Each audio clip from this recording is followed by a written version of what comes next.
দুনিয়ায় কোটি কোটি সহস্র জান কবজ করেছি, কোনোদিন আমার সাথে এমন আজব ঘটনা ঘটে নাই।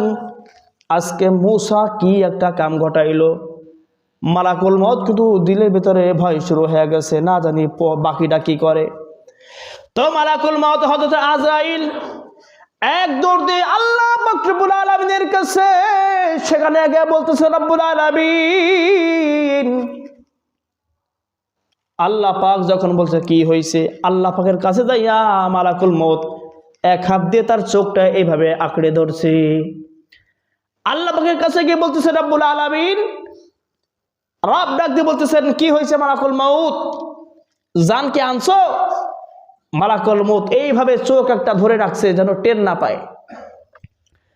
আল্লাহ পাক রব্বুল আলামিন বলতেছেন মালাকুল মউত কি হইল, তোমার চোখের উপর হাত কেন, সমস্যা কি?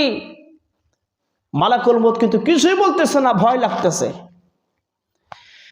আল্লাহ পাক রব্বুল আলামিন আবার যখন বললেন, ও মালাকুল মউত, তুমি তোমার হাত দিয়ে চোখ কেন আঁকড়ে ধরেছো, আমাকে বলো মূল ঘটনা কি? আল্লাহ পাক সব জানে কি জানে না? আওয়াজ করবেন, জানে কি জানে না? আল্লাহ পাক সব কিছু জানে, এরপরেও আল্লাহ পাক একটু নাটকের ভান ধরতেছে।